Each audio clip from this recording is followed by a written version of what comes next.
Alors bonjour à vous tous sur ce 17e épisode de l'Odyssée intérieure et aujourd'hui on va parler le langage de l'intuition, comment écouter sa voix intérieure et plus encore. Et je suis aujourd'hui avec Claire Guéry, avec Claire avec qui nous allons parler de l'intuition. Oui, j'ai peut-être une voix un peu étrange aujourd'hui. Bah oui, je reviens de vacances avec un petit rhinite, mais ça va, on va y aller, on va s'en sortir. Alors bonjour à toi Claire. Eh ben, bonjour Patrice et puis bonjour à toi qui écoutes. Voilà, et donc, tiens, je vais me présenter, je me présente pas toujours. Donc moi, je suis coach voilà, je suis même perdu ce matin, c'est impressionnant. Les meilleurs d'enfants intérieurs, tu vois, les vacances, parce que je reviens tout juste de vacances, les vacances, ça perturbe un chouïa. Et voilà, je m'occupe en fait des personnes qui ont une grande timidité, à les sortir de là pour faire ressortir leur vraie voix intérieure, justement, leur vraie posture intérieure pour s'affirmer, se mettre en lumière avec joie et fierté. Et toi, du coup, Claire, qui es-tu? Que fais-tu? Qui je suis? Alors moi, je suis Claire Guéry. Euh, je suis multicarte. En fait, j'accompagne actuellement sur le chemin de l'amour. Donc, ça s'adresse aux personnes qui cherchent l'amour, mais aussi les personnes qui sont dans des situations de couple ou même vis-à-vis d'elles-mêmes qui manquent d'amour. Donc, mon grand sujet depuis de nombreuses années, c'est l'amour. Et ce sujet-là, il me fait visiter des sous-sujets, on va dire. Et c'est un peu ce sous-sujet de l'intuition, qui est un grand sujet en tant que tel, hein, mais c'est ce sous-sujet de l'intuition qui est super important aussi dans ce cadre-là de l'amour. Donc voilà.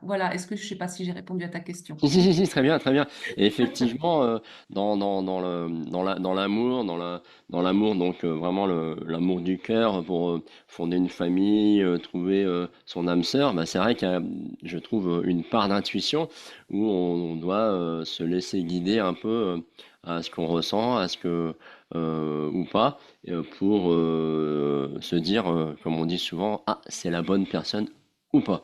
Hmm. Justement, l'intuition, en fait, si on veut essayer de la définir, pour moi, c'est ma vision à moi, en fait, c'est cette petite voix qui vient pas du cerveau, qui vient du corps, qui vient du cœur, qui vient de ton énergie, de ton ressenti, et qui te dit, en gros, je vais vraiment très simplifier, c'est bon ou c'est pas bon.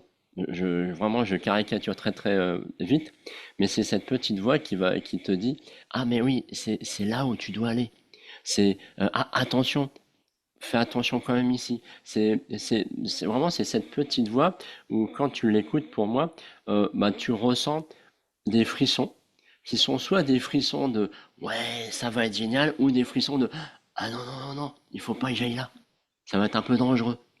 Et on en parlera parce que, alors peut-être pas au niveau danger, mais de cette intuition, parce que pendant ces vacances-ci au Maroc, il y a eu énormément, et depuis le début, avant de partir en vacances, il y a eu pas mal d'expériences d'intuition.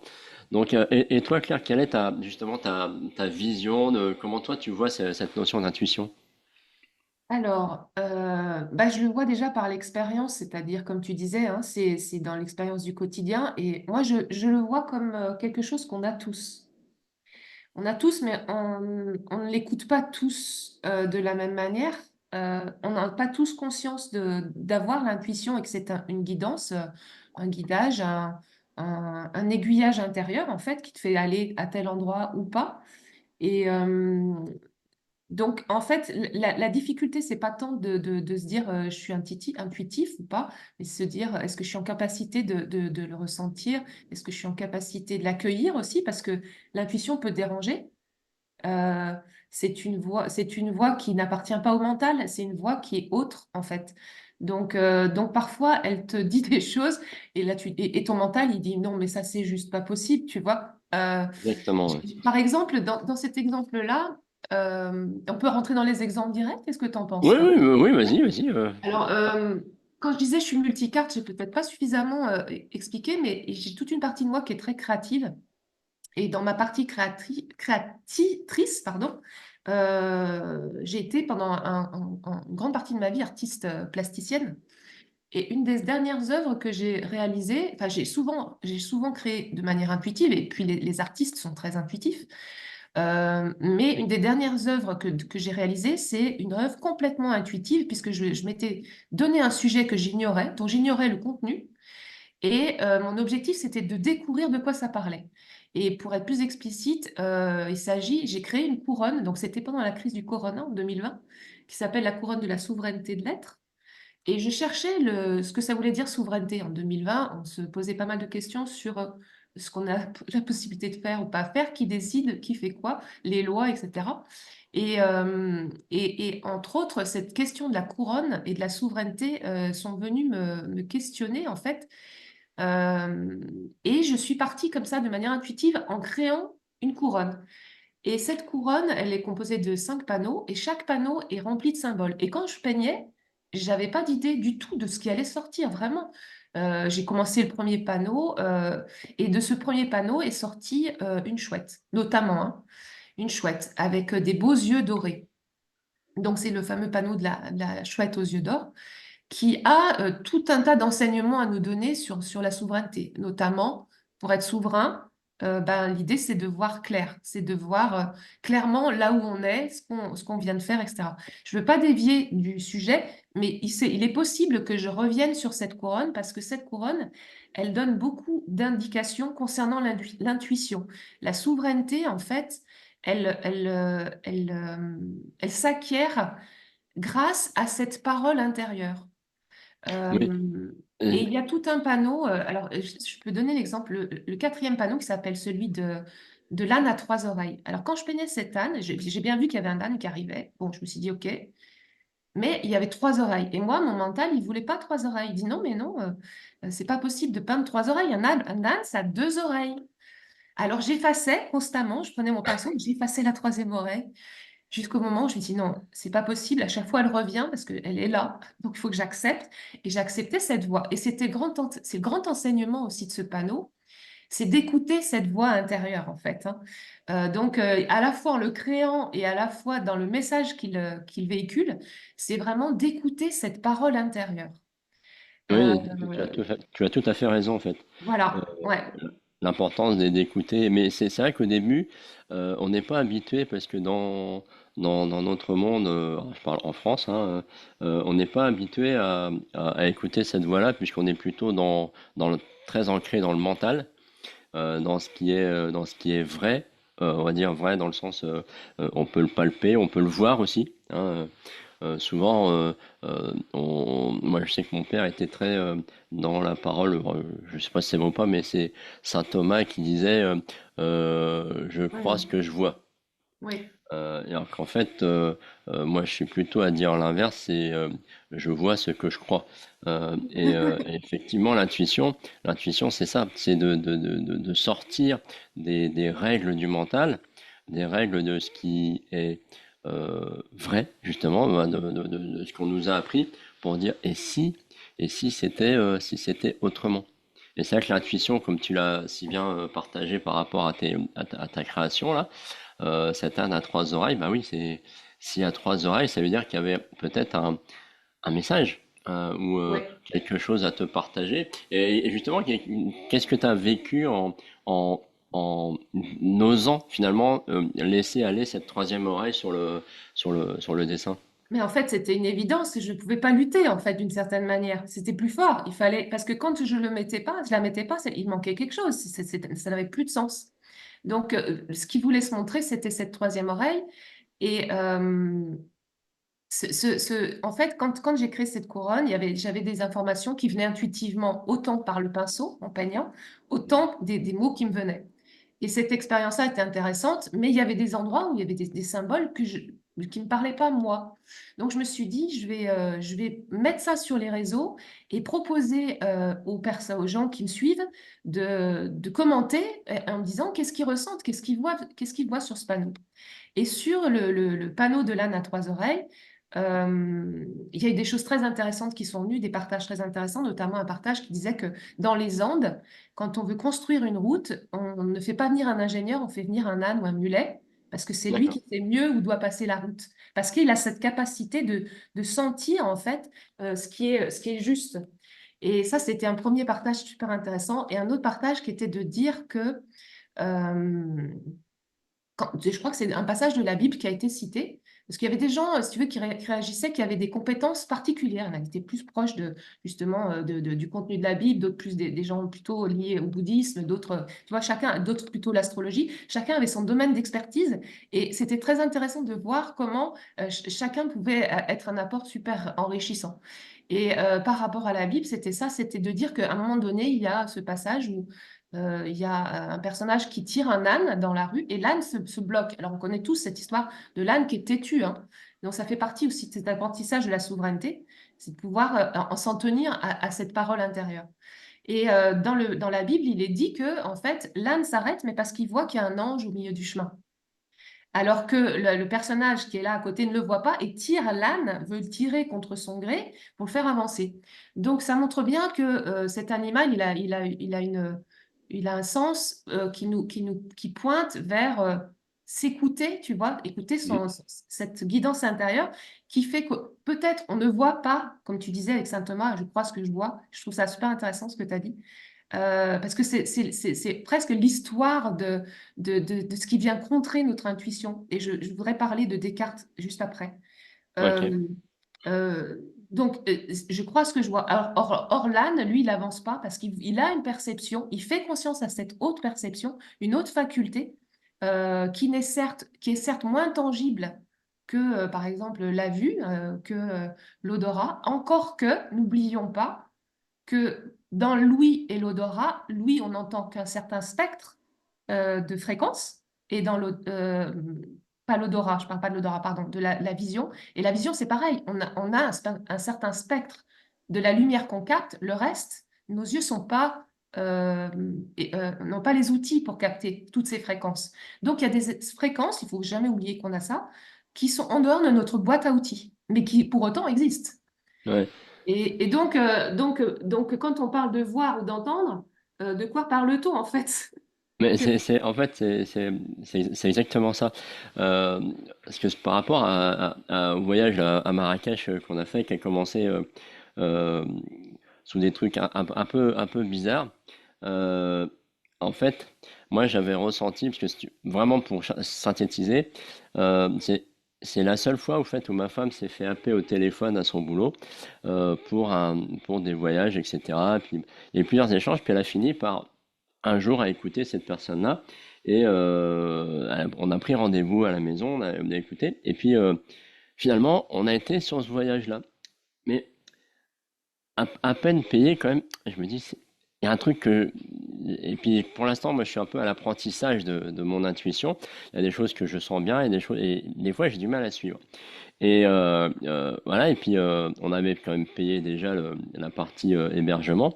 Puis je dis à ma femme, ouais, ça m'embête d'y aller parce que je le sens pas ce truc, etc. Et j'ai une amie là qui s'appelle Mélodie Mansipos, qui est mentor énergéticienne et chamane, et qui me dit, Patrice, si tu veux vérifier ton intuition, il faut que tu fasses ce voyage-là. Au Hmm. début, je dis, mais pourquoi elle me dit ça? Et en fait, et c'était très intéressant parce que dans ce voyage-là, il y a eu plein d'expériences, entre autres, et il s'avère qu'effectivement, ce voyage craignait un petit peu, euh, dans le sens, il y avait eu un peu une arnaque sous-jacente qu'on a évité. Et à côté de ça, il y avait ma femme qui, elle, était plutôt dans l'intuition, ne t'inquiète pas, tout va bien se passer. Et en fait, c'était assez intéressant parce qu'elle, elle est plutôt hypersensible, donc elle est habituée à écouter ce qu'elle ressent. Et en fait, tous les trucs qu'on a eus, ouais, on a rencontré des difficultés, mais tout s'est bien passé.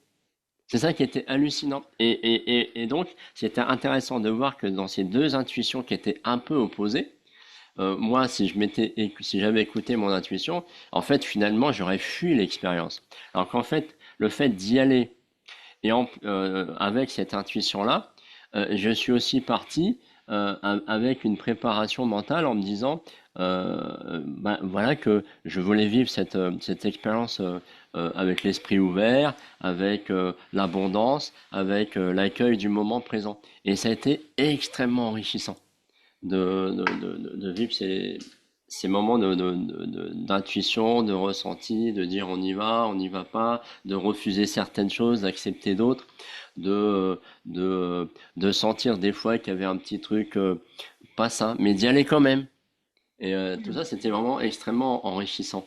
Euh, Et quand tu étais dans un moment où tu sens que c'était pas sain et que tu y allais quand même, et qu'il t'est arrivé une bourde ou qu'est-ce qui s'est passé Bah, en fait? en fait, c'est des fois, tu sais, en fait, moi, je connaissais pas du tout le Maroc, à part des copains marocains que j'avais à une période, mais voilà, ils étaient d'origine marocaine, mais ils habitaient en France, donc je connaissais pas. Et euh, dès le début, on nous prévient de ci, de ça, et c'est un pays. Donc moi, je vais parler Maroc, mais je vais parler Marrakech, d'accord? Parce que j'ai surtout vécu Marrakech. C'est peut-être différent ailleurs, mais c'est énormément de sollicitations dans tous les sens. Et à un moment donné, donc on nous avait dit attention parce qu'il y a plein de faux guides, etc. Et en bon touriste, on part avec le téléphone dans la main pour se guider un peu dans la ville et hop, on se fait arrêter par un monsieur, je sais pas, qui a 70 ans à peu près, 73 ans, qui nous dit, et on discute ensemble et puis bon, il repère qu'on est touriste hein, forcément. Et le voilà qu'on discute et puis il nous emmène à un truc et puis à un autre et puis bah, on le suit si tu veux, on suit cet homme-là de façon voilà, mais pas à l'aveugle non plus. Et à un moment donné, donc ils nous emmènent dans des boutiques, etc. Enfin, dans une boutique là qui était très sympa. On a vérifié après coup que c'était des produits quand même bien. C'était un arboriste. Et après, on va dans une autre boutique. Et bah, tu sais, dans ces pays d'Afrique du Nord, il y a beaucoup la négociation. Moi, c'est un truc que d'instinct, je sais pas vraiment faire en fait. Et, et oui, on a acheté une paire je voulais une paire de babouches et je les ai achetés et sur le coup, ma femme elle me dit mais tu négocies pas, mais j'ai pas su lancer le truc. Et j'ai bien senti qu'il y avait l'arnaque du tarif. Enfin, c'est pas une arnaque, c'est les gars ils te proposent un tarif, tu prends pas si tu veux. Mais et en fait j'ai accepté de me faire avoir d'une certaine façon. Puis après on Mhm. l'a vu. Bon là c'était le premier jour. En plus là on s'était levé à 2 heures du matin, on était un peu crevé etc. Mais c'est le jeu je dirais. Et alors qu'après on était dans une autre boutique, vraiment il y a des super produits de qualité et la même chose était 2 fois moins chère. Et donc c'était intéressant de justement de voir, tiens, de dire ah ben j'ai senti que j'allais me faire avoir, mais finalement j'ai accepté le jeu, tu vois. Et Et du coup, après coup, tu t'es dit, ok, c'était ça ouais, ta voilà, guidance c'était qui t'a ah bah averti et c'était ça le c'était contenu, ça, quoi. Mm. voilà, c'était ça que j'aurais dû écouter. Mm. Maintenant je le sais, tu vois, c'était Ouais, ouais. voilà, c'était vraiment intéressant ça en fait. Et c'est, si tu veux, en parlant pourquoi je disais au départ que ce voyage sentait un peu l'arnaque. Ouais, Et, vas-y. et en fait, c'est vrai que dès le départ, donc déjà, on fait le paiement de ce voyage. Donc heureusement, on a payé que les chambres. Enfin, que la chambre, d'accord? On avait pris le billet d'avion de notre côté. Et en fait, il y a eu tout un process où déjà c'était compliqué après coup de les avoir, de savoir dans où est-ce qu'on allait dormir. Alors ils nous envoient une feuille avec quelques photos, une description, un nom, mais pas de site internet. Donc on fouille un peu, on trouve pas tous les lieux d'hébergement, on les identifie pas tous. Après ils nous bananent, mais donc là c'était au mois de mai l'année dernière parce que c'était un truc qu'on pouvait prendre sur un an. Donc, nous, on a réservé, je crois, au mois de fin d'année, pour le mois d'avril. Donc, et après, on a du mal à les avoir. C'est compliqué d'avoir quelqu'un au téléphone. Donc, là, plus ça va, plus je me dis, mais Patrice, n'y va pas, ce truc-là, n'y va pas. Donc on finit par les avoir et puis on dit bah tiens oui après ils nous disent ah bah il reste plus que ce lieu-là ou ce lieu-là. Nous on leur dit ouais mais on avait réservé l'autre et ça fait déjà 3 mois on n'a pas de retour. Ah ouais mais bon ok bon bah, dans ce cas-là tu peux pas trop dire et et là la veille de partir, ils disent, ah bah finalement vous irez dans ce riad, hein, donc les riads c'est un peu des chambres d'hôtes, hôtels. Bon, ok, il est sympa. Euh, et quand tu arrives, bon bah tu te dis, ok, ce que j'ai payé, ça correspond pas. J'ai payé beaucoup plus cher que ce que ça vaut. Parce que Ah, tu vois, mais c'était très bien, hein. Les personnes étaient super sympas. Eux, les personnes sont pas dans le coup, si tu veux. C'est le gars qui fait la. Donc on voit bien. Après, à peine arrivé, donc nous on se lève, parce qu'on partait, en plus, le vol a été décalé, on partait à 6 heures du matin.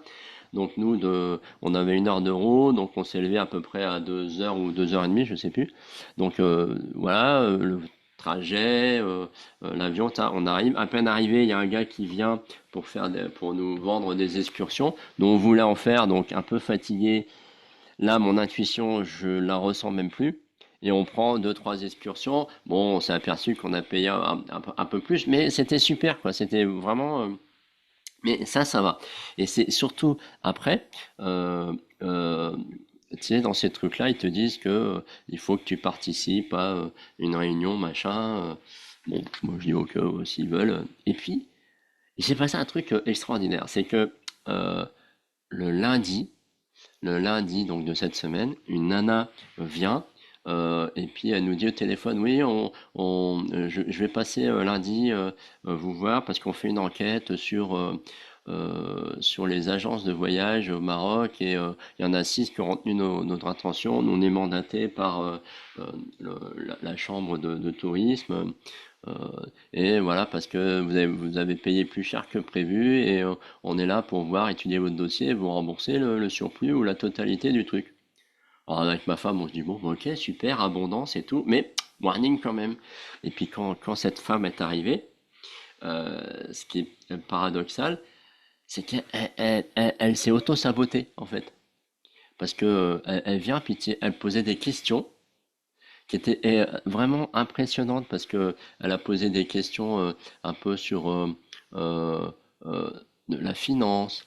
Après, bon, Alex, elle suit la formation avec Olivier Bénigne là, sur les finances, donc elle commence à avoir un peu d'expérience sur le sujet.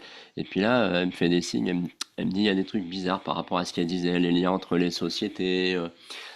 Puis déjà, à un moment donné, je lui demande si elle a sa carte, une carte professionnelle ou une lettre. Ah, mais vous verrez ça dans l'agence. Et puis voilà, puis elle dit plein d'incohérences comme ça.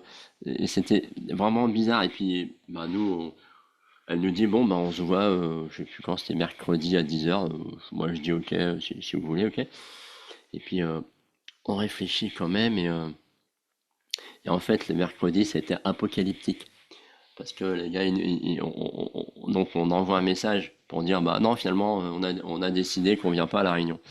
Euh, il y a un gars qui nous appelle, et puis le gars, il joue sur la peur. Ouais, mais si vous venez pas, vous avez signé, machin. Dans ce cas-là, on paye pas l'hôtel où vous êtes, parce que c'est nous qui avons l'argent, qui le payons. Vous allez devoir le payer. Alors j'en parle au proprio, il me dit mais c'est quoi cette embrouille, c'est quoi cette histoire? Et donc voilà, je vais pas m'éterniser encore sur le sujet, mais voilà tout un tas de trucs, tu vois, de signal qui disaient attention, attention, attention. Donc au final, on n'a pas été à la réunion, hein. Ils se sont hmm. démerdés, mais et tu t'aperçois que euh, si tu suis ton intuition et que tu la vis, tu t'aperçois que c'est intéressant de voir, ah bah oui, il y avait un truc, parce que il y a des gens qui sont allés, j'ai vu des témoignages, des gens qui sont allés à ce genre de réunion et qui sont fait embobiner, à passer leur carte bleue et à se retrouver avec des débits faramineux sur leur compte. Euh, Ok. alors après, Oui. c'est juste des témoignages que j'ai vus sur Internet, hein, je peux pas valider la chose, mais ça sentait le roussi à plein nez, quoi. Donc là, notre intuition à ma femme et moi, c'était de dire, on n'y va pas. Comme ça, pas tergiverser.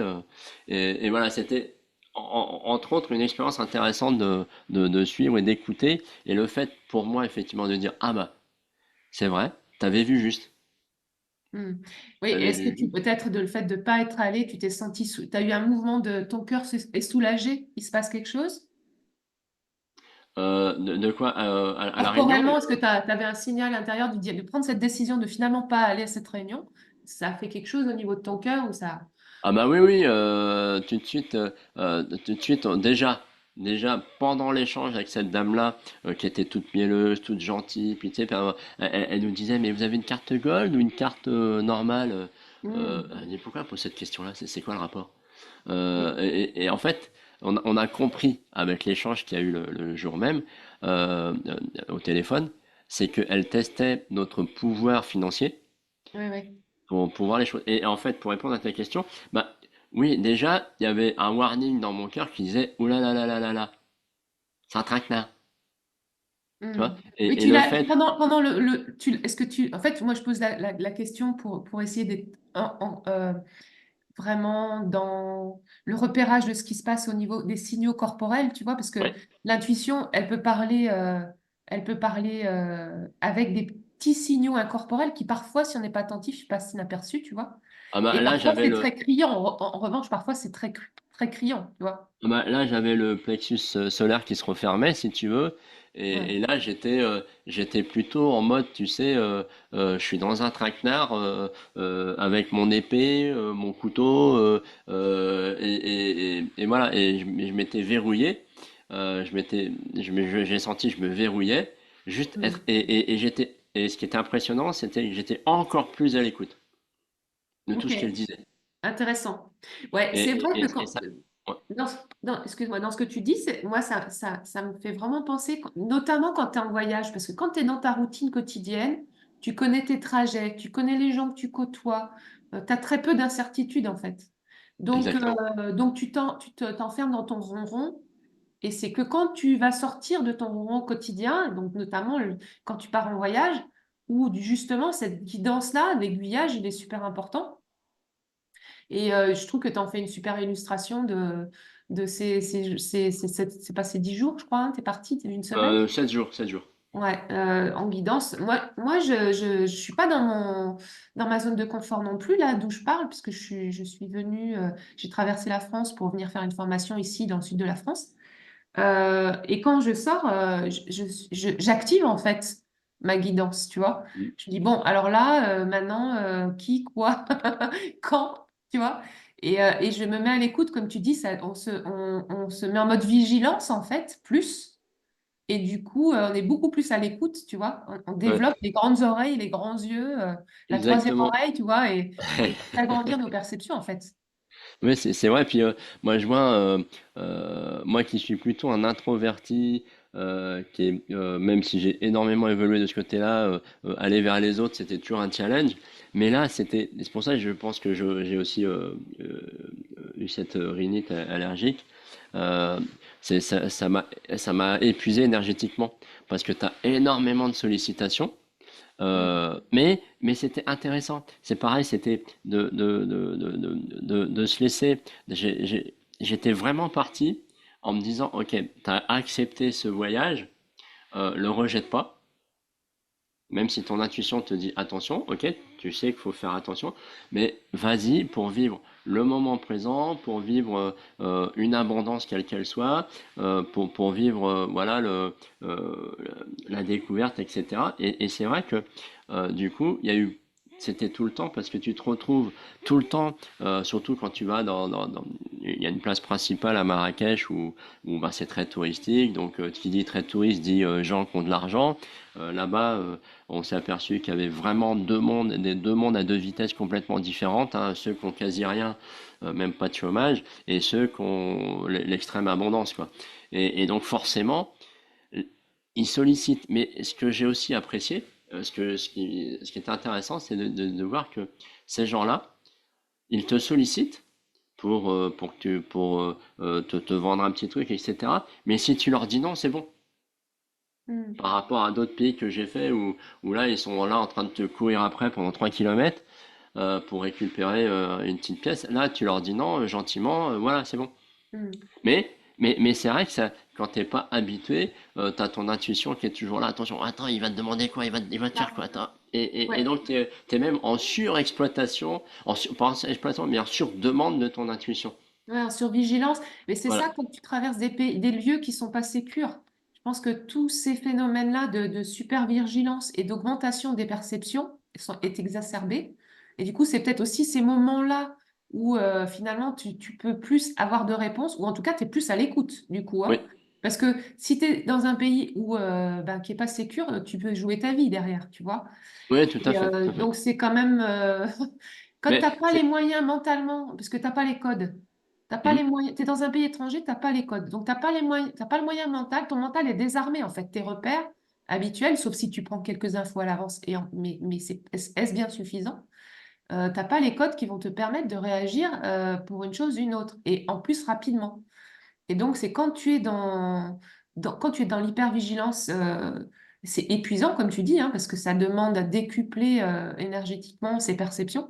Bah, c'est là où tu te mets vraiment à l'écoute parce que tu sais que bah, ça peut être un enjeu de vie ou mort. Là, c'est quand même pas pareil, quoi. Mm. ouais, mais c'est aussi compliqué parfois de faire le tri parce que du coup, tu sais, euh, quand tu t'aperçois que tu t'es fait avoir ou que tu sais que les gens, bah, finalement, ils te sollicitent, mais pour de l'argent, finalement. Parce que eux, si, en gros, s'ils n'osaient pas te solliciter, ils n'auraient pas de moyen de survivre.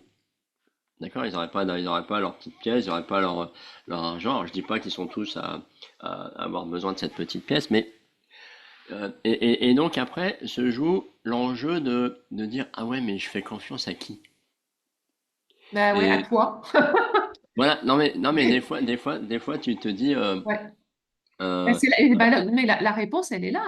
Tu fais oui, confiance à ton intuition, en fait, à ton intérieur, à ton référent intérieur. Et c'est là où ça prend toute sa dimension. C'est exactement. là où ça le révèle, en fait, d'une certaine manière, tu vois. Mais, oui, mais c'est vrai, mais c'est au départ, je trouve que pour quelqu'un peut-être qui est habitué, pour quelqu'un qui voyage beaucoup, peut-être que, mais je parle beaucoup, je parle pas dans les grands hôtels, hein, ou quelqu'un qui voyage et qui part un peu à l'aventure comme ça. Euh, Parce que du coup, tu as aussi le fait de... euh, moi, je faisais confiance à certaines personnes, mais toujours avec ce détecteur, tu vois, qui est là, Ouais, qui surveille. Tu ouais. vois. Alors que, et c'est peut-être un tort, hein, alors qu'en France, je suis pas du tout comme ça. Ouais, mais c'est Mais ce qu'on te dit. C'est ce qu'on te des dit. fois, je devrais peut-être. Ouais. Parce que Bah, ça là, veut en pas fait, dire il y que a une tu es forme dans ton d'apprentissage. environnement. Ouais, Il y a une forme d'apprentissage, en fait, comme te disait ton ami, tu vas découvrir ton intuition quelque part. Parce que quand tu es t'es placé dans une situation où tu es challengé à chaque instant, parce que tu sais pas où tu peux poser tes pieds, tu marches sur des œufs en réalité. c'est ça. Tu sais pas si l'œuf sur lequel tu vas marcher, il va tenir celui-là ou s'il va pas tenir. Mais Mais c'est vrai que... c'est l'histoire de l'âne, tu vois. L'âne, il te donne la route, en fait.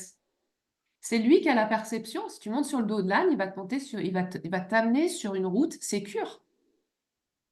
C'est ça. Et finalement, c'est là aussi que, bah, oui, tu vas peut-être casser un ou deux, tu vas peut-être écraser en reprenant ton exemple, un ou deux œufs, mais justement, c'est en cassant un ou deux œufs que tu vas apprendre à faire un peu plus attention, à avoir le pas un peu plus léger pour gagner en confiance finalement à toi, Ouais. pour te guider dans tes pas en fait. Oui, c'est ça, c'est que l'apprentissage derrière, c'est que ça renforce la confiance intérieure, quoi. Tu peux dire, ah bah là, j'ai pu valider qu'en fait, c'était salutaire que je fasse pas ça. Tu sais, moi, ça m'évoque, pour moi, une des premières choses que j'ai en tête quand on me parle de mon intuition à moi, comme expérience, c'est j'étais en voyage, justement, comme toi. J'étais en trajet, je faisais un long trajet en voiture et j'étais pas seule dans la voiture. J'étais avec mon mari à l'époque et on avait déjà 5 6 heures de voyage derrière nous. On était fatigués. Et donc j'avais pris le volant et puis il pleuvait, il faisait pas beau. La nuit commençait à tomber, donc tu vois, état de fatigue et tout. Et on roulait sur une nationale et j'avais devant moi une caravane. Et à un moment donné, ça s'est passé en une fraction de seconde. Et je me souviens avoir voulu le dire verbalement pour bien marquer les choses. J'ai levé le pied en disant, je ne le sens pas. J'ai levé le pied donc pour ralentir, hein. J'ai pas freiné, j'ai juste levé le pied. Et dans la fraction de seconde qui a suivi, la caravane a perdu un enjoliveur qui a frôlé le pare-brise. Ah oui, C'est-à-dire que si j'avais pas levé le pied, on se prenait l'enjoliveur dans le pare-brise. Donc ça pétait le pare-brise. Enfin, tu vois, je veux dire, là, on allait dans le décor, tu vois. Et accident potentiel, quoi. Voilà. Donc en fait, ça m'a sauvé la vie, j'allais dire d'une certaine manière. Je me souviens avoir fait même le choix, donc c'était en fraction de seconde, de dire je ne le sens pas, je lève enfin, je ne le sens pas, je lève le pied. J'ai juste eu le temps de dire ça. Dans la seconde ou la fraction de seconde d'après, il y avait, euh, il y avait l'enjoliveur qui passait. Mais on s'est dit, mais enfin moi, vivre ça, je me suis dit, mais waouh! Tu vois, c'est choquant. C'est une expérience qui est choquante et en même temps, tu te dis, mais merci, tu vois, de cette guidance. Rien, mon mental, il était out. Il était, il était vraiment pas activé dans son. Il était impossible de deviner quoi que ce soit. On le voyait pas, le truc qui est parti, tu vois, qui tenait pas. Donc, ça a été vraiment là le cadeau intuitif, je vais dire, parce qu'il a sauvé la vie. Donc, c'est vraiment, il y a des moments où cet aiguillage-là, il te sort, ou il t'évite de rentrer dans des complications, tout comme toi, la réunion, où tu pouvais t'embrigader dans un truc que tu, final, voilà, tu n'avais rien à faire dans cette histoire, et ça t'aurait créé des complications. Et ça me fait rebondir sur la couronne de la souveraineté de l'être, parce que le quatrième panneau, c'est l'âne à trois oreilles, c'est l'obéissance divine. C'est-à-dire que j'aurais pu dire, ah, faut que je lève le pied, mais je ne l'aurais pas fait. Bam, je me prenais l'enjoliveur dans le pare-brise. Euh, donc, tu as l'intuition, mais après, faut la suivre. C'est pas tout Tout à d'avoir fait. l'intuition, mais il faut la suivre. Il faut mettre en action ce qui se passe. Et le cinquième panneau de la couronne, c'est la baleine à large sourire. Et la baleine à large sourire, c'est ce qui t'arrive quand tu n'as pas suivi ton intuition. C'est la catastrophe qui arrive derrière. Ouais. Alors moi, quand j'ai peint la baleine, je me disais, mais qu'est-ce que c'est que cet animal? Pourquoi c'est ce symbole qui arrive? Et là, j'avais pas trop d'infos, tu vois. Donc quand j'ai posé la question sur les réseaux, ben, en fait, une des grosses réponses qui est arrivée et que je trouve magnifique, c'est l'histoire, c'est encore une histoire de la Bible, mais que je trouve très illustratrice de notre propos du jour là. Euh, donc c'est pour ça que je le développe. La baleine, en fait, encore une fois sur la Bible, il y a un passage qui est le passage de Jonas. Je ne sais pas si tu connais ça. Non. Alors Jonas, c'est un personnage, donc alors ça se passe la nuit et alors on lui dit, il entend la parole. Alors dans la Bible, parce que j'ai regardé le texte exact, la traduction en tout cas, c'est la parole du Seigneur. C'est comme ça que c'est dit. Donc la parole du Seigneur lui dit, tu vas aller dans ce village, dans cette ville qui s'appelle Ninive. Tu vas aller à Ninive et tu vas dire aux habitants qu'il faudrait qu'ils reviennent sur le bon chemin, entre guillemets. Hein. Là, c'est moi qui vais dire avec mes mots, mais l'histoire, en gros, c'est ça. Tu vas leur dire d'arrêter tout ce qui ne va pas, tout ce qu'ils font qui est pas juste, parce que sinon, la colère va s'abattre sur eux. Et Jonas, il dit oui, oui, d'accord, je vais le faire, je vais le faire. Le matin, il se lève et il prend son baluchon, il part, il prend le premier bateau qui va à l'opposé de Ninive. C'est-à-dire qu'en fait, il n'accepte pas de suivre la parole du Seigneur. Donc, il part sur le bateau et bah, en pleine mer, qu'est-ce qui se passe? Il y a une tempête énorme qui se développe et les marins sont désespérés. Et puis, lui, au bout d'un moment, il dit, bon, bah, écoutez, je pense que c'est de ma faute. Vous avez qu'à me jeter par-dessus bord parce que comme ça, vous serez sauvés. Et les marins disent, mais non, quand même, on va pas faire ça, tu es pour rien. Ils essayent ils essayent de négocier avec le Seigneur, entre guillemets, et puis rien n'y fait, quoi. La tempête ne s'arrête pas, donc ils finissent par jeter le pauvre Jonas dans l'eau. Et là, la tempête s'arrête, donc bon, pour les marins, tout va bien. Et lui, il se retrouve au milieu de la mer. Et qu'est-ce qui se passe? Il y a un gros poisson qui vient l'avaler, en fait. Donc la fameuse baleine. Et D'accord. donc, dans l'histoire, il se retrouve dans le ventre de baleine, dans le ventre de la baleine, et il va prier 3 jours et 3 nuits pour être sorti de là, parce qu'en fait, il est dans une situation super compliquée, il est dans une situation extrême, en fait. Pareil, quand on parlait de vie ou de mort, hein, il est dans une situation très compliquée, et donc il se repent, en fait, il fait un retournement de lui-même, en fait. Il dit, OK, je suis prêt à tout accepter, il est prêt, c'est-à-dire il a été placé dans une telle situation qu'il n'a plus les moyens Il a plus lui-même le choix, quoi. de se sauver, il faut qu'il y ait autre chose qui le sauve, tu vois. Donc, il fait appel à ça, à ça. Et à ce moment-là, ben, au bout de 3 jours, il a gain de cause, la baleine le recrache sur la rive de Ninive. D'accord. Donc, il arrive à Ninive et là, il fait le tour de la... Alors, c'était apparemment pas un exercice facile, hein, donc ça lui demandait une forme de courage de faire ça. Euh, et il commence à prêcher la bonne parole, entre guillemets, hein, donc de dire, bon, il faudrait arrêter maintenant. Et finalement, ça va jusqu'aux oreilles du gouverneur. Et lui, le gouverneur, propose à tous les gens de la ville de se mettre en jeûne. Donc, c'est ça qui est écrit, hein, de se mettre en jeûne et puis d'arrêter surtout de faire des choses négatives, quoi, hein.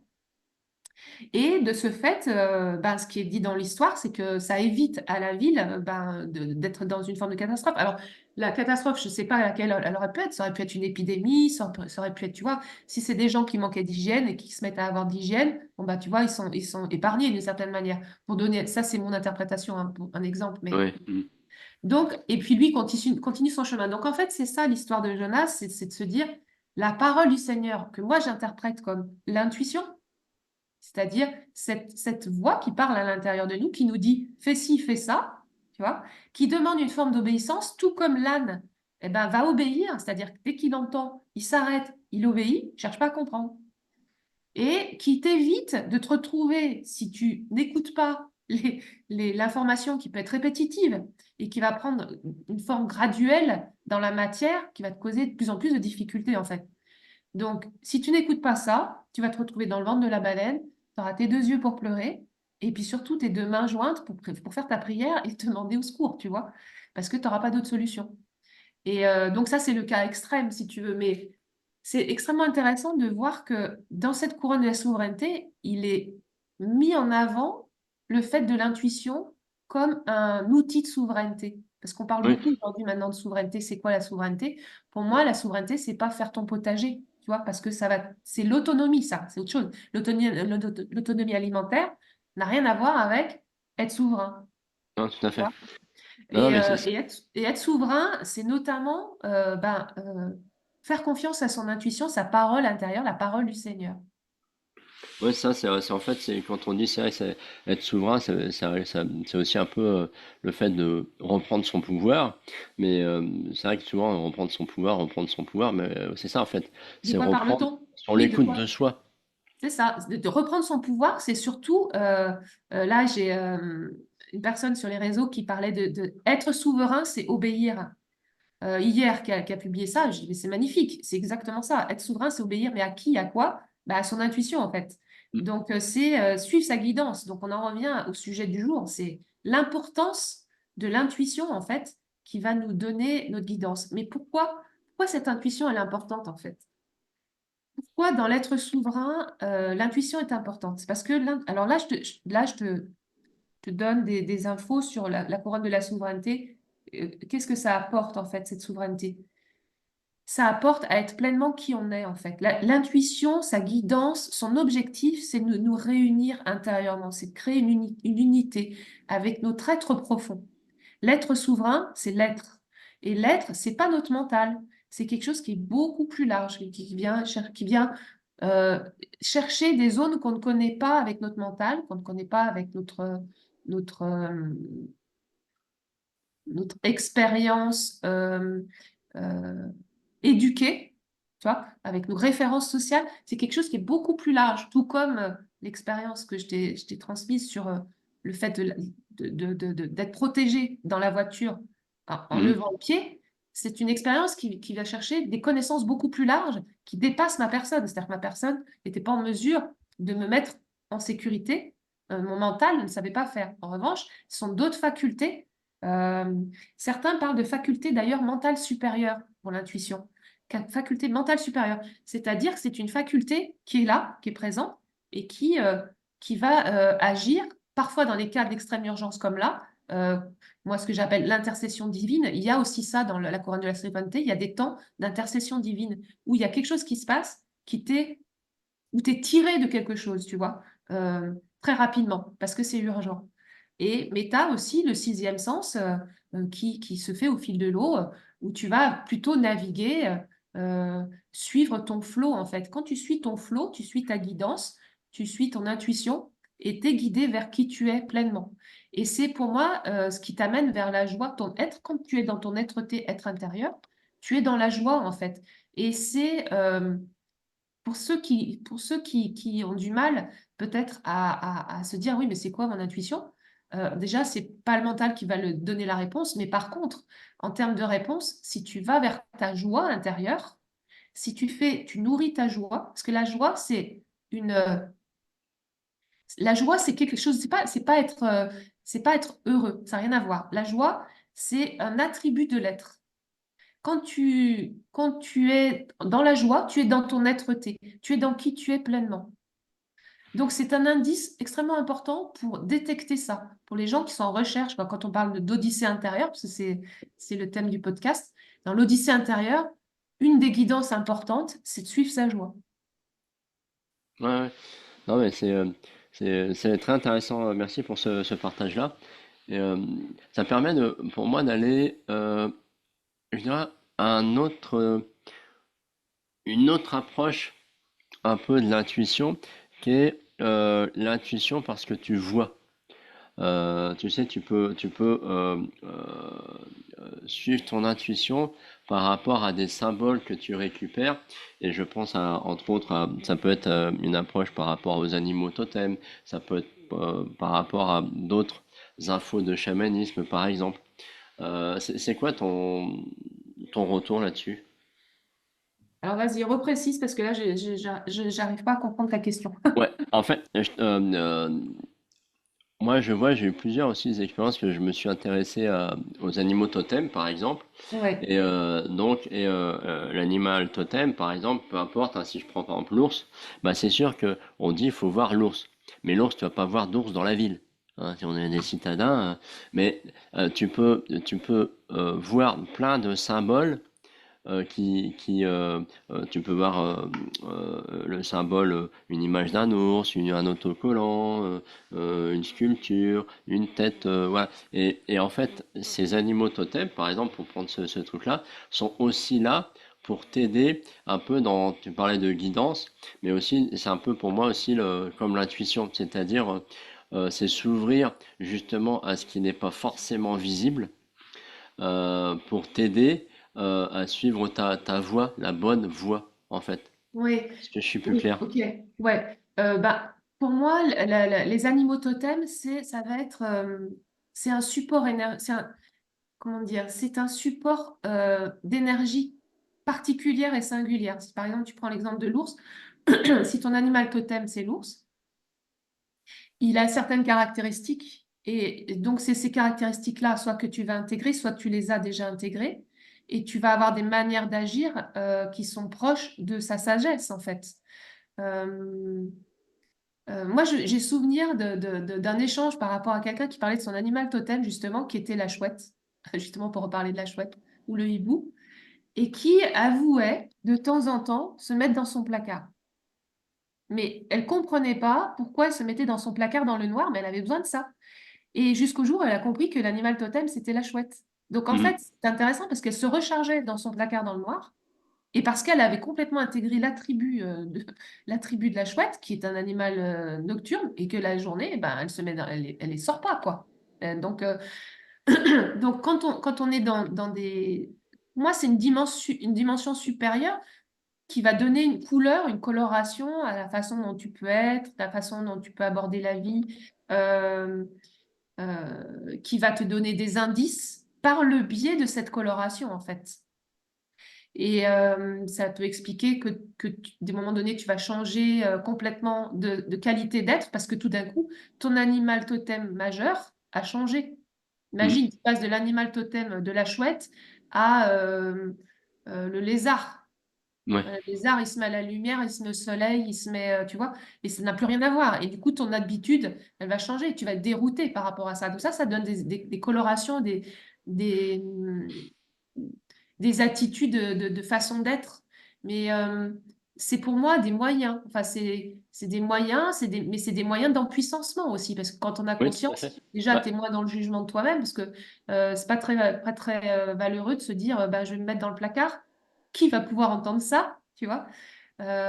Par contre, si tu sais que ça fait partie de ton empuissancement, là, tu vas voir que c'est un moment sacré pour toi et qu'il est important et que tu peux pas le juger surtout. Tu te mets dans le placard, tu te mets dans le placard, tu vois.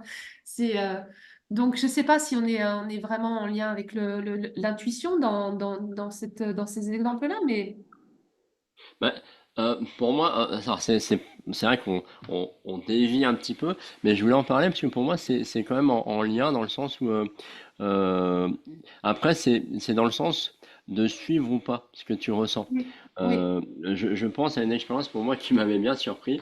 C'est il y a quelques années, j'avais besoin de calme, j'avais besoin de me recentrer, j'avais besoin d'harmonie, ouais, de retrouver, je dirais, plus d'amour dans tout ce que je faisais.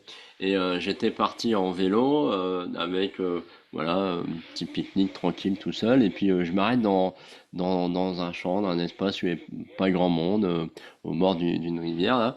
Et je m'installe, je commence à bouquiner, je lève la tête et à quoi? À 3 mètres de moi, je vois une biche qui passe. Et, et la biche était tout à fait le symbole de ça en fait.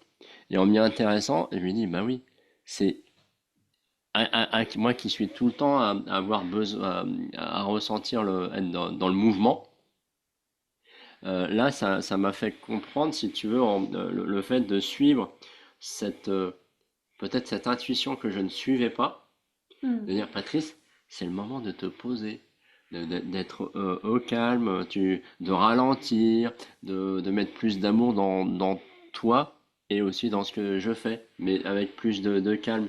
Et le fait de voir ce symbole, moi, ça m'a permis finalement d'amplifier mon intuition et de me dire, ah bah oui, j'ai en plus un symbole concret qui me dit que. Et oui, c'est là aussi le fait de dire, je prends ou je prends pas, oui, en fait, à chaque fois. Et c'est vrai que exactement. c'est Exactement. là Chaque fois, tu as que le choix, en fait, de suivre ou pas suivre. voilà. Et je rejoins ce que tu disais tout à l'heure, c'est là que tu prends ta souveraineté. C'est-à-dire, je prends ou je Oui. prends pas.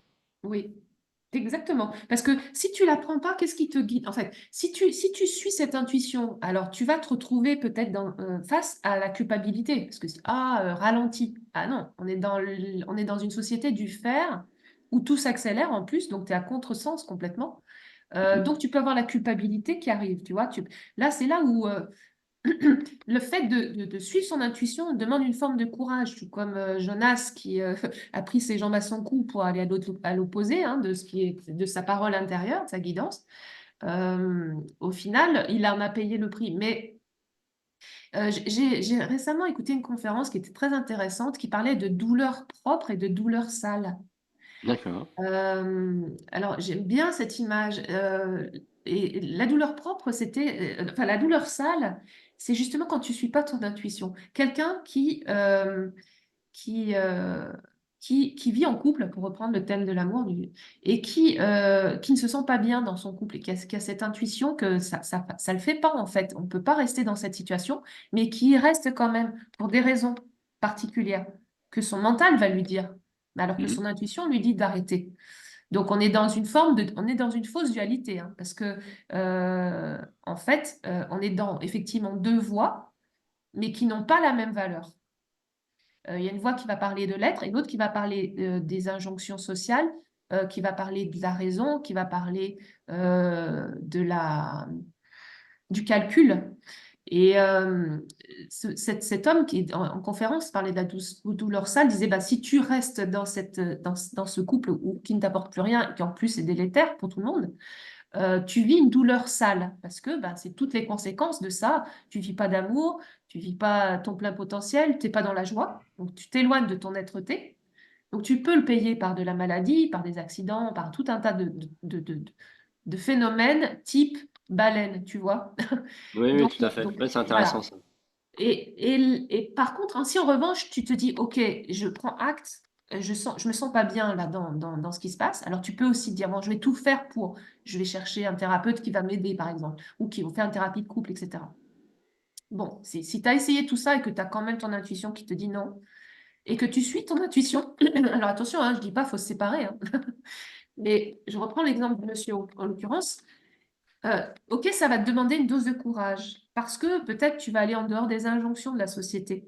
Peut-être parce que tu vas quitter ta zone de confort, pardon, etc., etc. Mais tu seras dans une douleur propre parce que tu vas euh, te mettre en chemin vers toi-même, vers ne pas t'abandonner toi-même, vers être fidèle à toi-même.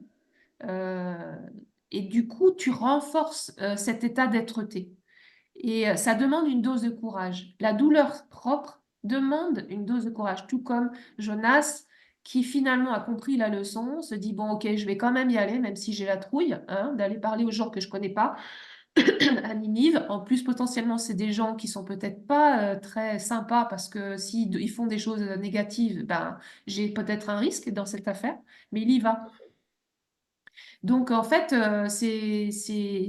douleur sale, douleur propre, c'est le choix qu'on a toujours quand on a une intuition, en fait. Et Et, c'est là où on a à faire cette expérience, tout comme tu l'as fait à Marrakech, de te dire, ben voilà, là, je fais le choix d'y aller, là, je ne vais pas. Là, je choisis ma douleur ou je choisis mon plaisir aussi, parce que, en l'occurrence, tu n'es pas allé à ta réunion, mais je suppose que du coup, tu as mis à Profistan pour faire quelque chose de beaucoup plus sympa. Euh, exactement. donc tu as choisi, là, c'était pas une douleur, du coup, là, c'était, voilà, on n'est pas forcément dans la douleur aussi, dans l'intuition, hein. On peut être dans quelque chose de très positif et très beau, hein.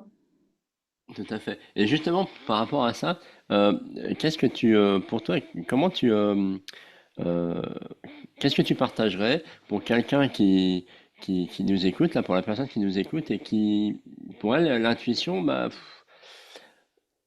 il a du mal, il a du mal à la ressentir, il a du mal ou à l'écouter, mais surtout déjà du mal à voir si c'est une intuition ou même, je dirais plus large, qu'est-ce que tu partagerais pour amener des gens à écouter leurs intuitions? Bah déjà, écouter le podcast jusqu'à maintenant, Oui.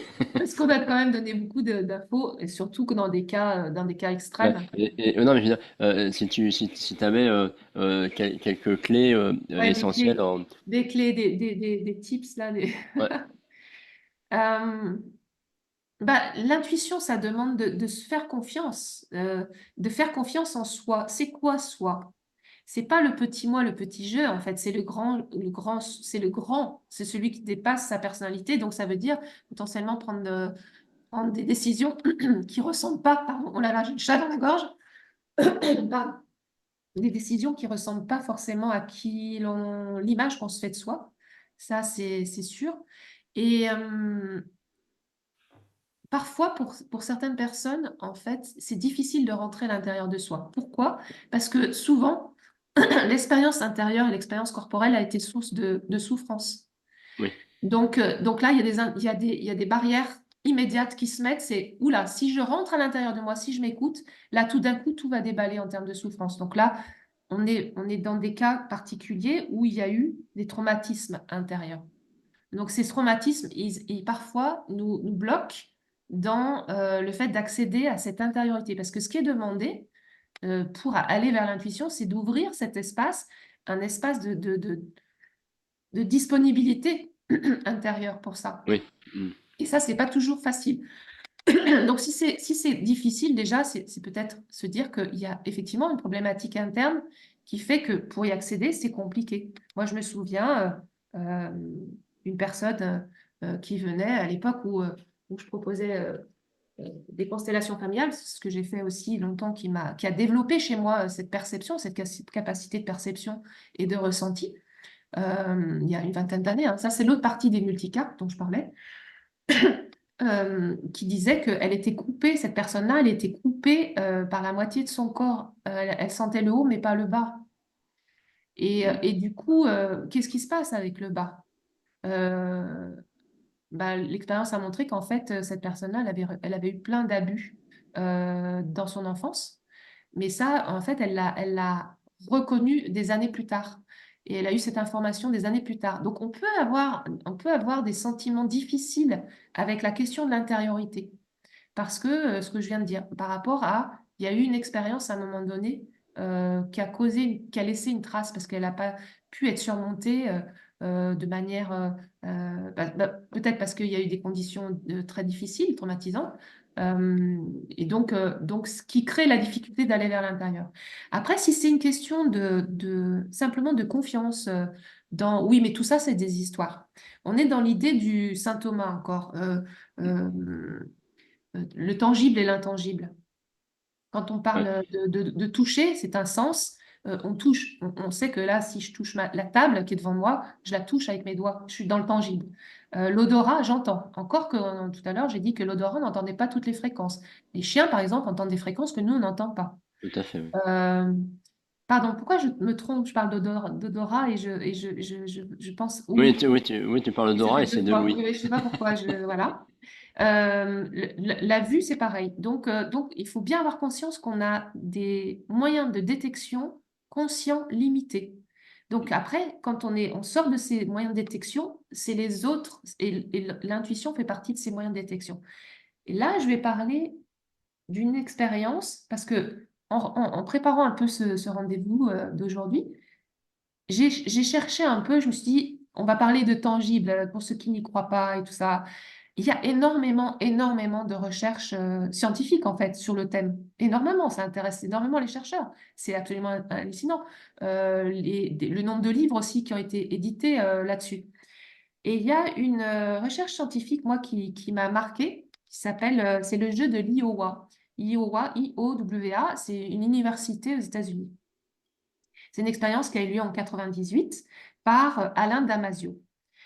Et cette expérience, en fait, elle met en scène des groupes de personnes.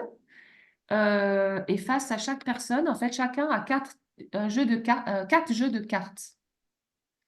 Euh, les cartes sont retournées et chaque personne a des détecteurs, en fait, au bout des doigts, des détecteurs de sudation. En fait, on mesure si la personne, au moment où elle va tirer une carte, elle va se mettre à avoir de la sueur sur Ah sur oui, son doigt. d'accord.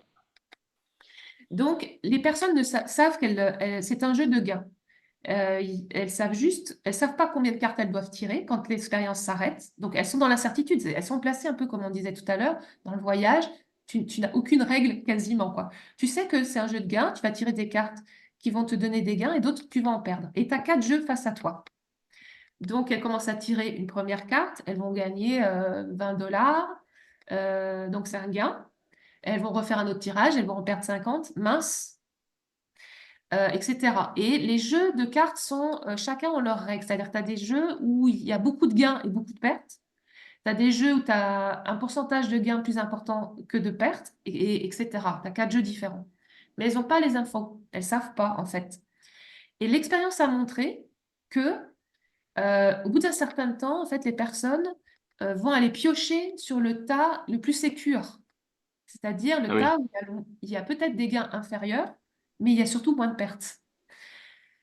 Et ce qui a été montré, c'est que les récepteurs de sudation ont rapidement compris était le tas le plus sécure, bien avant que la personne soit capable de l'expliquer mentalement.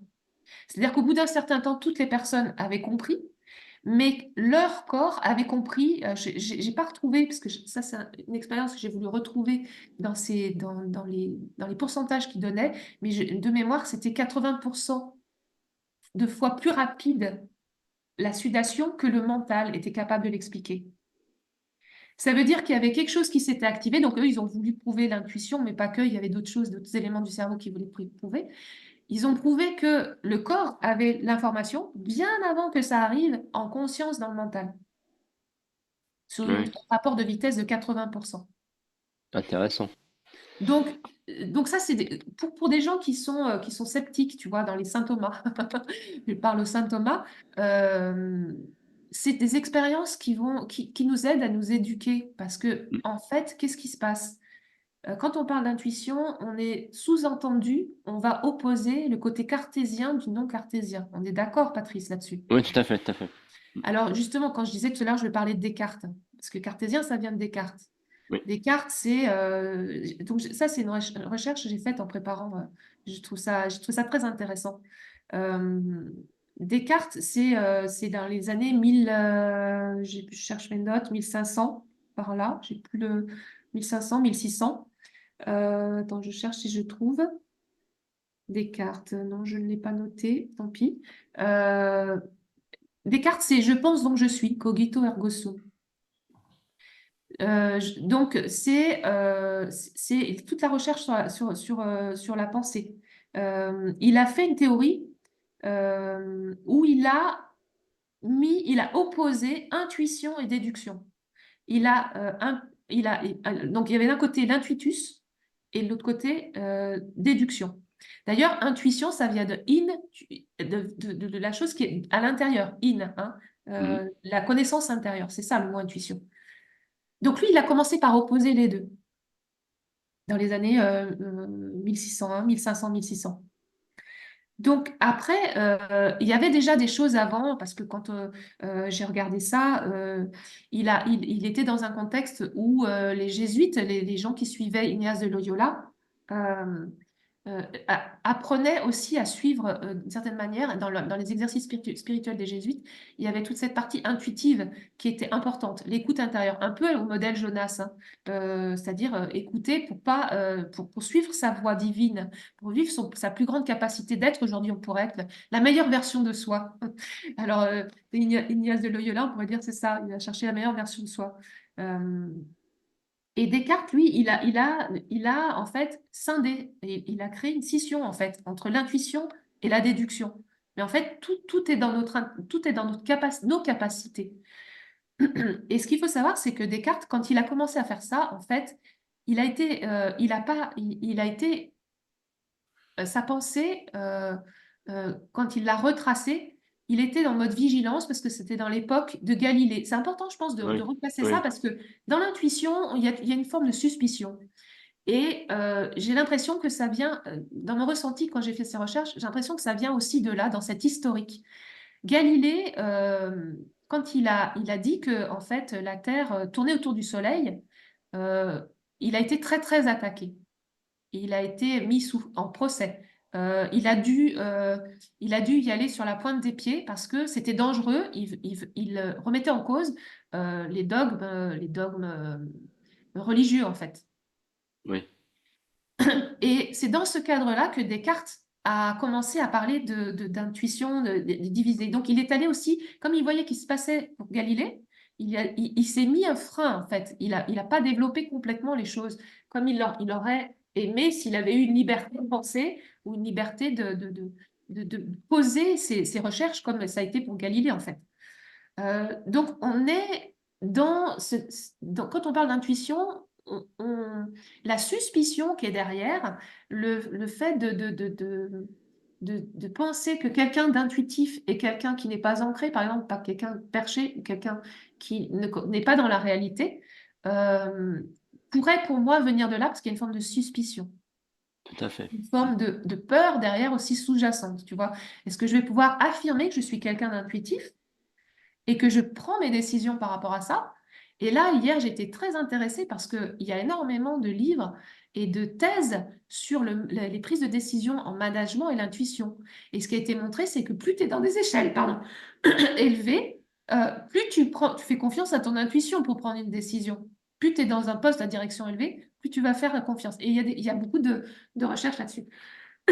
Donc, il y a j'ai le sentiment qu'il y a beaucoup d'idées reçues et un a priori de suspicion sur Oui, l'intuition. tout à fait. Et Et, et là, pour moi, quand on voit le nombre de recherches, de chercheurs en philosophie, en management, en thèse de doctorat qui parlent de ça, ça permet de se détendre par rapport à ce sujet, de ne pas le prendre comme, euh, comme euh, quelque chose qui me mettrait en danger soi-même. Euh, ouais. mais Et plus se dire, c'est une faculté qu'on a, on n'a pas besoin de la pointer du doigt. Par contre, c'est intéressant de se dire, d'être à l'aise avec ça et de se dire, bah voilà, à un moment donné, j'ai pris cette décision, j'avais pas de marqueur, comment dire, euh, mentaux pour le faire. Mais j'ai voulu faire confiance à cette voix intérieure qui m'a dit, bah, c'est plutôt à gauche qu'il faut tourner plutôt qu'à droite. ouais, et tout à fait. Merci pour ça. Et c'est vrai que ça me fait penser aussi que tu parlais de justement le fait de comment on peut se mettre à écouter son intuition. Moi, je trouve qu'il y a aussi, moi, ce qui m'a beaucoup aidé, parce que j'étais longtemps coupé Ouais. de moi, de mes réactions émotionnelles. Et ce qui m'a beaucoup aidé, justement, tu disais que c'était intuition, c'était in, donc à l'intérieur. Et, moi, ce qui m'a beaucoup aidé, c'est justement de revenir à moi, mais alors par la méditation en général. Alors, méditation, on n'est pas obligé d'être assis en position du lotus, mais c'est vraiment de, de plus être dans le faire et d'être dans, tiens, je me pose et j'écoute ce qui se passe en moi, tout simplement. Ou pas, mais d'être posé, tranquille. Et parce que je trouve que même aujourd'hui, j'ai même encore fait une méditation ce matin, c'est là où tu sens les choses.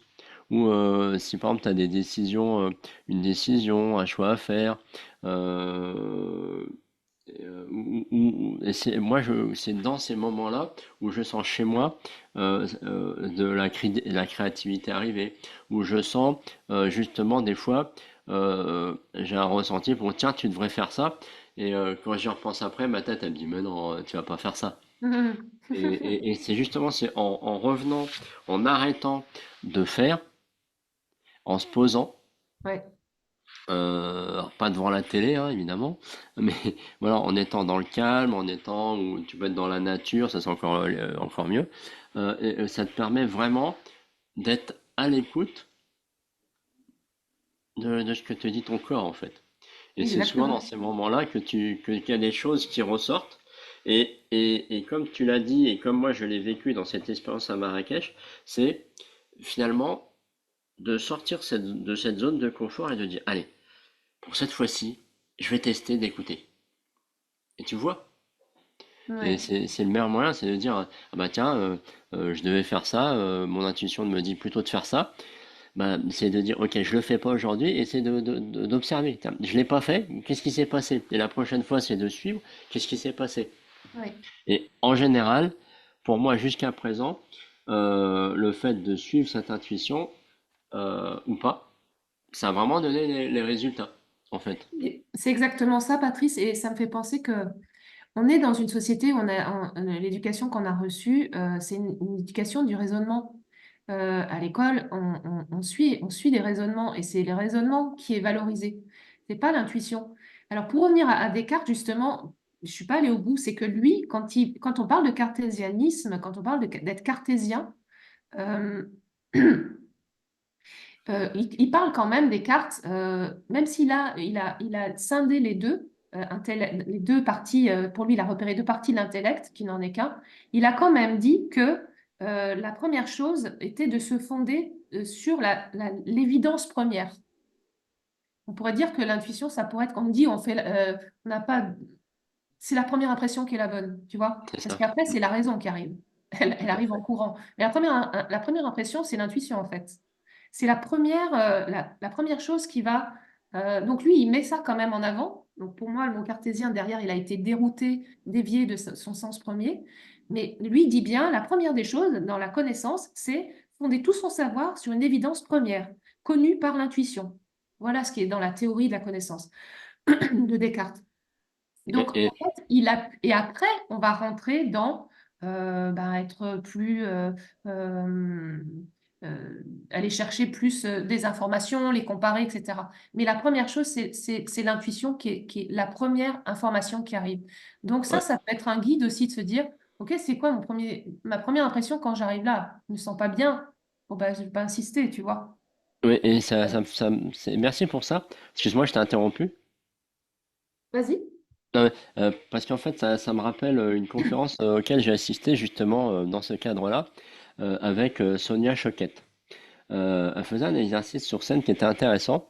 T'as une personne en fait qui devait prendre une décision pour faire ou pas un voyage qui était très, comment dire, très challengeant pour elle. Et elle était là, elle tergiversait, est-ce que je dois y aller, pas y aller.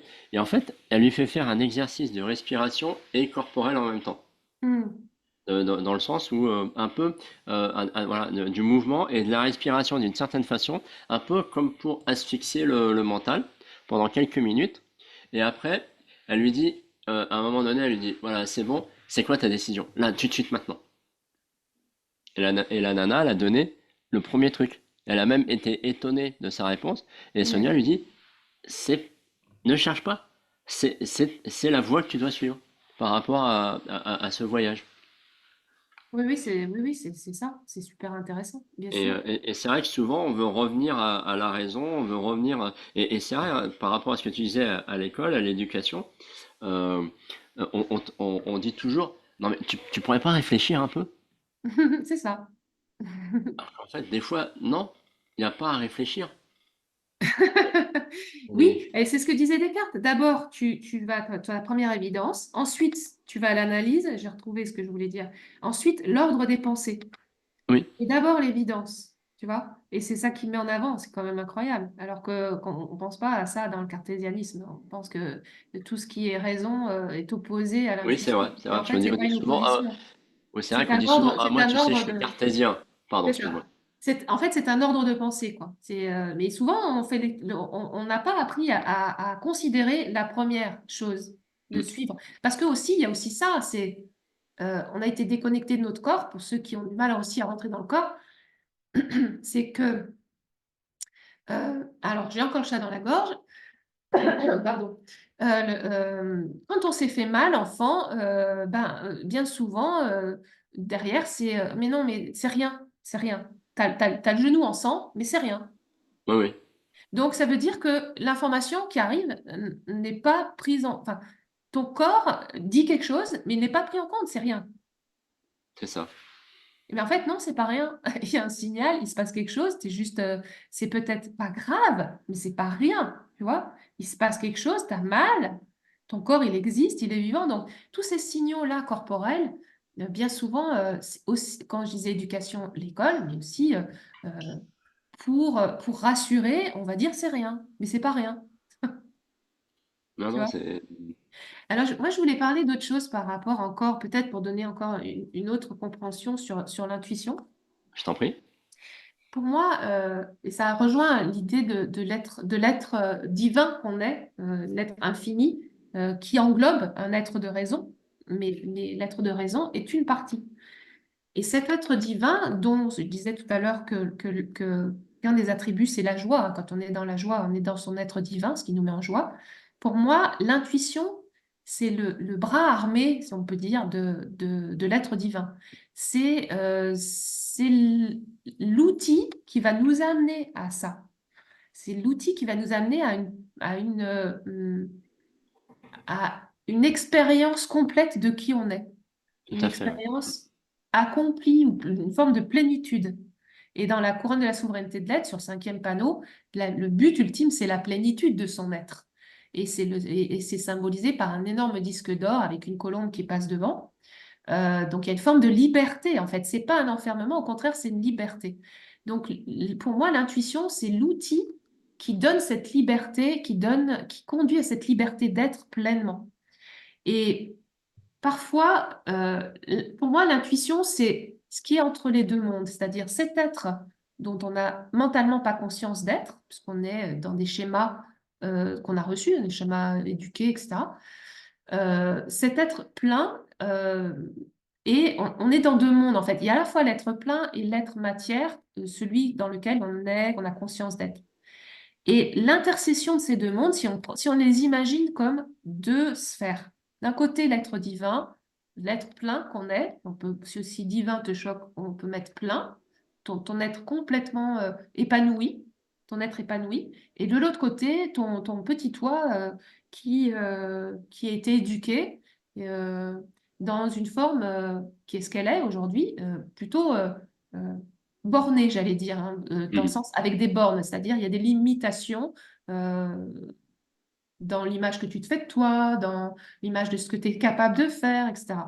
Donc ces deux mondes-là sont deux sphères, et quand ces deux sphères se rencontrent à l'intersection, cet espace-là, c'est l'espace où on peut manifester en fait cette plénitude. Pour moi, l'intuition, elle est là. Elle est à l'intersection entre les deux. Elle est dans cet espace de communication. Pour moi, c'est une boîte aux lettres, en fait. Euh, du moins, c'est pas une, enfin, l'espace entre les deux cercles est une boîte aux lettres et l'intuition est le courrier qui est à l'intérieur de cet espace. Là, j'aime bien ton image. Donc en fait, il faut relever le courrier, quoi. Ah ouais, c'est ça. Tu peux Alors, il y en a qui le relèvent jamais, donc les lettres s'accumulent. Et puis, ben, le courrier, il est là. De toute façon, il parle tout le temps. Cet espace-là, il est tout le temps là.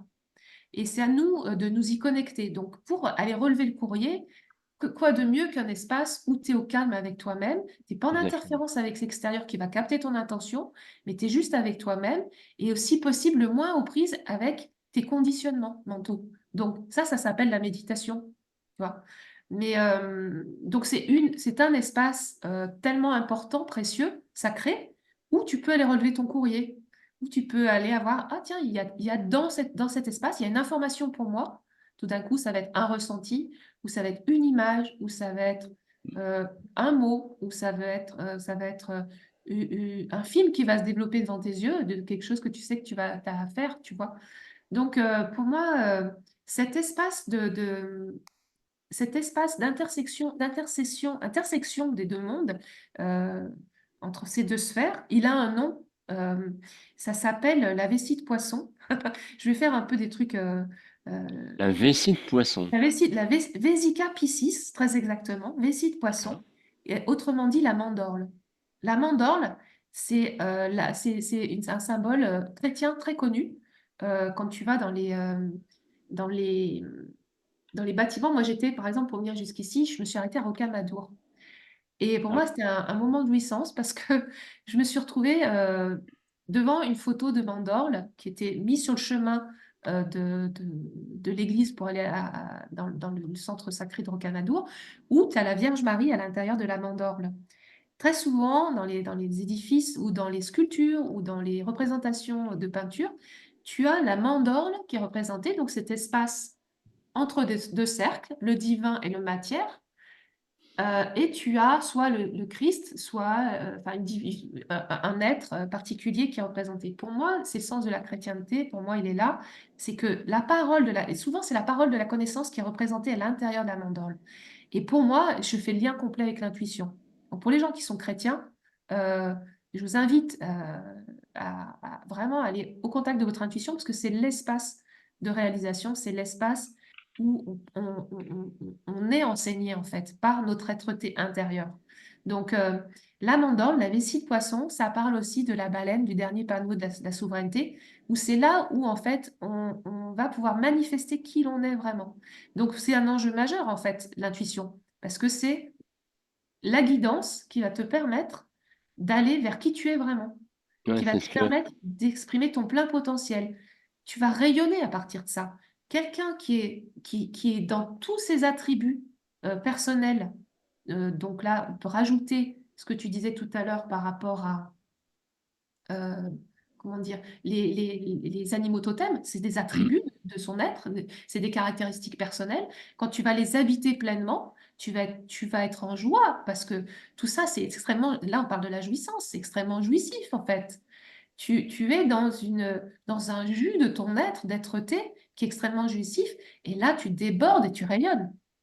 Ouais, c'est ce que j'appellerais ça, moi, la liberté d'être soi, en fait.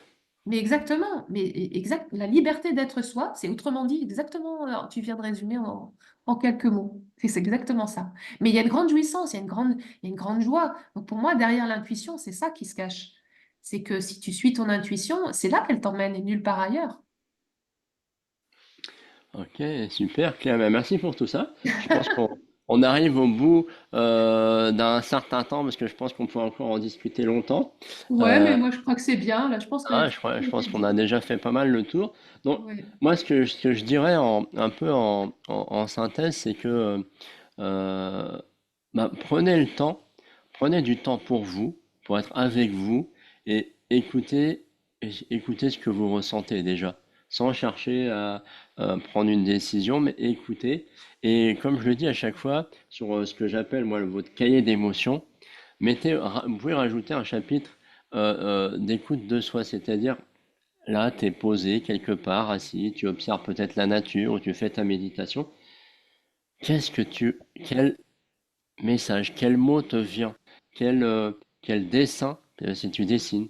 Ça peut être des notes de musique, ça peut être et note-les parce que souvent on les oublie parce que justement, comme tu le disais si bien Claire, le cerveau va reprendre le dessus et du coup tu vas oublier ce mot, tu vas oublier cette phrase, ce symbole qui peut vraiment te permettre d'être toi, connecté à ce divin, ce plus grand soi.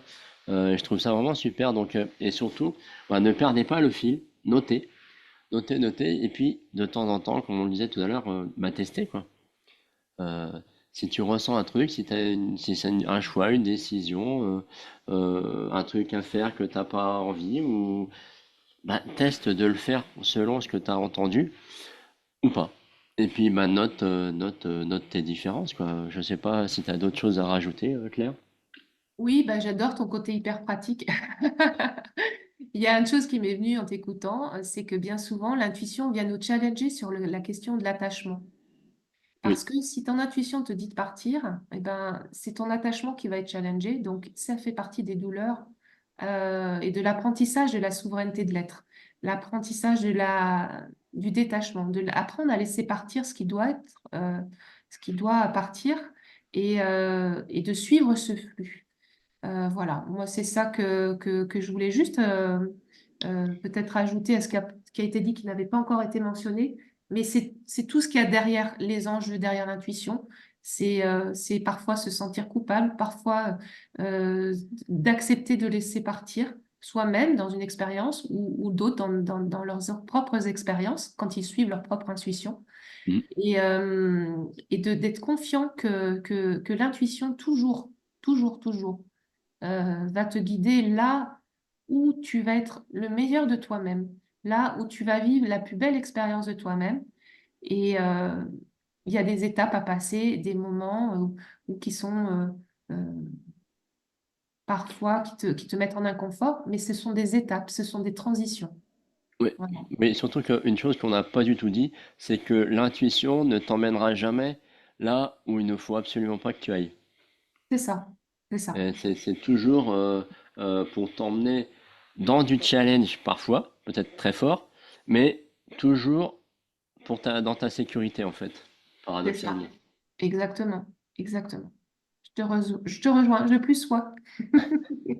Ok, bah écoute Claire, je te propose qu'on arrête ce podcast ici. Alors, Peut-être on a l'intuition que qu'on a dit ce qu'on avait à dire. je pense que j'ai l'intuition qu'on a fait le tour, on a beaucoup partagé, on a dit Oui. beaucoup de choses. Bah toi qui nous écoutes, bah partage-nous des expériences d'intuition ou viens nous poser des questions à Claire ou à moi.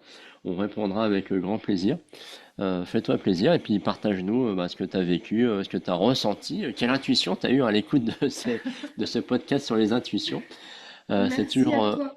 Ouais. intéressant. Merci à toi, Patrice, Oui, de ce moment, de ce temps d'échange cette parenthèse dans nos vies.